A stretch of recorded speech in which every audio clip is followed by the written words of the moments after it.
मंजिलें उन्हीं को मिलती है जिनके सपनों में जान होती है। पंख होने से कुछ नहीं होता यारो, हौसलों से उड़ान होती है, हौसलों से उड़ान होती है। धन्यवाद।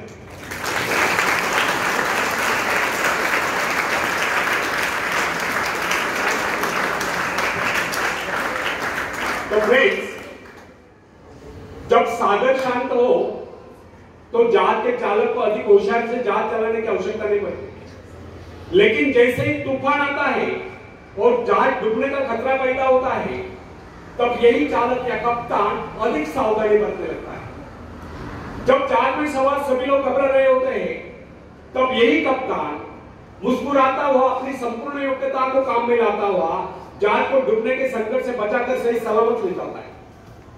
वास्तविक ऐसी योग्यता की परीक्षा दुख और संकट के समय में होती है।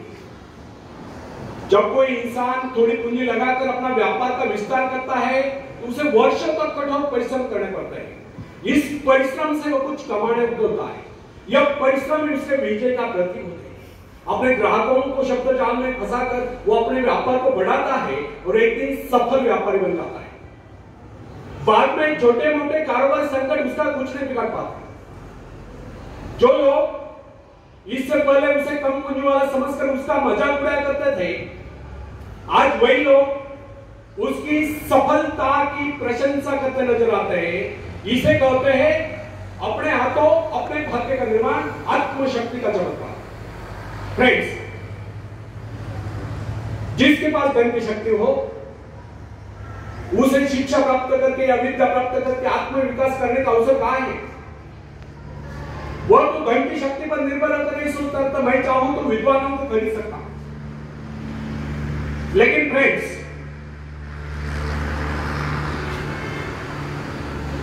जो विद्या प्राप्त करना सबसे जरूरी समझता है, वह रात रात भर अध्ययन करता रहता है, क्योंकि उसे पता है कि उसका कोई सहारा नहीं है। सहारा बनेगा तो वह उसका अपना स्वयं का ज्ञान। जिस आदमी को पता हो जाता है कि उसे बाहरी सहायता मिलना बंद होता है, वो या तो अपने पांव पर खड़ा हो जाएगा, गिर जाएगा। वास्तविक उस समय उसे बहुत ही कठोर परिश्रम की आवश्यकता महसूस होती है। असफलता के कलंक से बचने के लिए उसे अपने व्यक्तित्व की रक्षा करनी चाहिए। ऐसे लोग अपने आत्मविश्वास की शक्ति के बल पर दिन रात कड़ी मेहनत करते हैं और सफल हो जाते हैं। फ्रेंड्स, जब मनुष्य पर संकट की घड़ी आ जाती है, जब वह किसी भी तरह से अपनी जीविका चलाने में असमर्थ हो जाता है, तब कोई निर्णय होता है जो सफलता प्राप्ति के लिए पूर्ण पसीना एक कर देता है ताकि उसे असफलता का मोह न देखना पड़े। संकट काल में तो मनुष्य की बुद्धि का पता चलता है। कई बार ऐसे अवसर पर ऐसी सफलता मिलती है जिसकी मनुष्य ने सपने में भी आशा नहीं की होती। वह स्वयं सोचने लगता है कि मुझे इतनी सफलता कैसे मिली। वास्तविक ऐसी शक्ति हर इंसान के भीतर छुपी होती है, परंतु वो उसे पहचान नहीं पाता है। जैसे वो संकटों से गिर जाता है, वैसी यह शक्ति बाहर निकलकर उसकी सहायता करने आ जाती है। जो काम इससे पहले वह संभव समझ रहा था, वही काम पूरे होने लगते हैं। इसका कारण यह है, जब मनुष्य का जीवन चारों खतरों से घिर जाता है, तब उसे बाहर निकलने के वह हाथ पैर मारना शुरू कर देता है और इस संघर्ष से उसकी बुद्धि तेज हो जाती है। उसमें प्राकृतिक नैसर्गिक शक्ति आ जाती है। फ्रेंड्स, अपनी जरूरतों की पूर्ति के लिए संघर्ष करना हम सभी का कर्तव्य है। संघर्ष है तो हमें सफलताएं मिलती है। जिनमें संघर्ष करने की इच्छा ही न हो, वह तो असभ्य और जंगली कहलाए।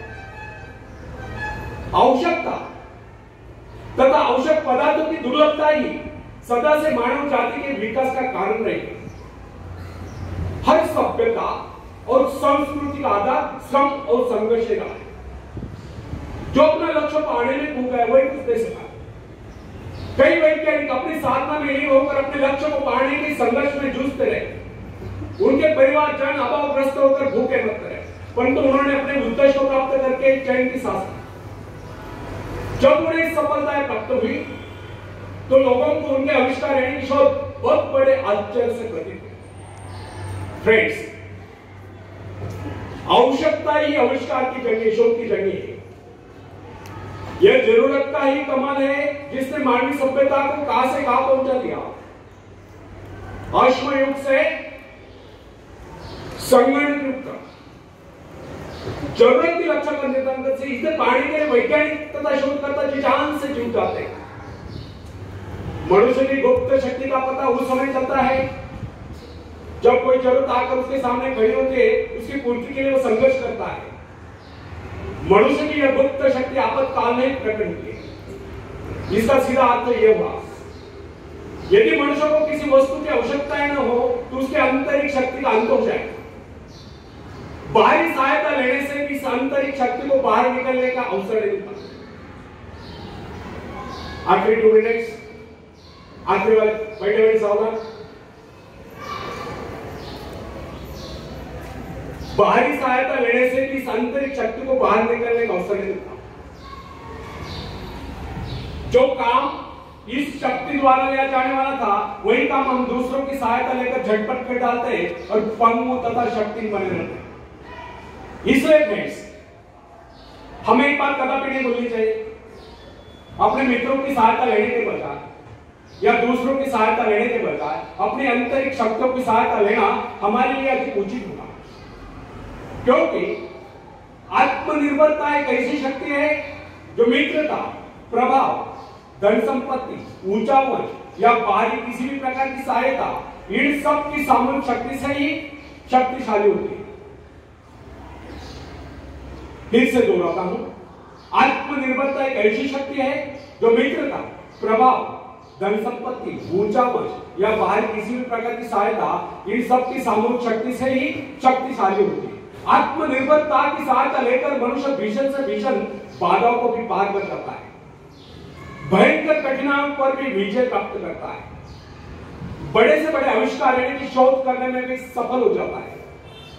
इंसानी गुणों में सबसे अधिक शक्ति आत्मनिर्भरता की है। जो इंसान अपने सहारे जीता है, जो अपने बल पर चलता है, जो अपने लक्ष्य पर चट्टान की भांति डटा हुआ है, जो बाधाओं को सामने देखकर जरा भी विचलित नहीं हुआ, जिसे अपनी कार्य कुशलता और कर्म शक्ति पर पूरा विश्वास है, वही सफल होता है। सत्य, पवित्रता और सुंदरता पर प्यार करना मनुष्य का स्वभाव है। जो व्यक्ति मौलिक विचारों के बल पर जीता है, जिसके कुछ सिद्धांत है जिन पर वह आरूढ़ रहता है, जो अपने उसूलों पर दृढ़ता से कायम है, लोग उसे आश्चर्य से देखते हैं, उसके अनुयायी यानी कि शिष्य बनने का प्रयत्न करते हैं, क्योंकि लोगों के दृष्टि में वो महान है। फ्रेंड्स, यदि आप भी महान बनना चाहते हो तो अपनी शक्तियों को पहुंचाओ। ईश्वर ने जो शक्ति आपको प्रदान की है वो आपके भीतर झुकी हुई है, उसे जगाकर बाहर लाओ। यदि आप उसे जगाने में सफल हो गए तो सफलताएं आपके कदमों तले होगी और आप कामयाबी के शिखर पर होंगे। आखिरी में हरिवंश राय बच्चन जी की कविता में पेश करता हूं, आप भी मुझे साथ देंगे। लहरों से डरकर नौका पार नहीं होती, कोशिश करने वालों की कभी हार नहीं होती, कोशिश करने वालों की कभी हार नहीं होती। नन्ही चींटी जब दाना लेकर चलती है, चढ़ती दीवारों पर 100 बार फिसलती है। नन्ही चींटी जब दाना लेकर चलती है, चढ़ती दीवारों पर 100 बार फिसलती है। मन का विश्वास रगों में सांस भरता है, चढ़कर गिरना, गिरकर चढ़ना न करता है। आखिर उसकी मेहनत बेकार नहीं होती, कोशिश करने वालों की कभी हार नहीं होती, कोशिश करने वालों की कभी हार नहीं होती।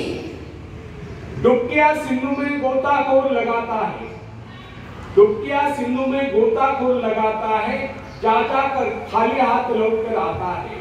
मिलते नहीं सोची मोती गहरे पानी में, मिलते नहीं सोची मोती गहरे पानी में, मुट्ठी उसकी खाली हर बार नहीं होती, कोशिश करने वालों की कभी हार नहीं होती। और आखिरी पद आप सबके लिए बहुत इंपॉर्टेंट है, पूरे ध्यान से सुनो। असफलता एक चुनौती है, इसे स्वीकार करो। असफलता एक चुनौती है, इसे स्वीकार करो। क्या कमी रह गई देखो और सुधार करो। जब तक न सफल हो नींद चैन को त्यागो तुम, संघर्ष का मैदान छोड़कर मत भागो तुम।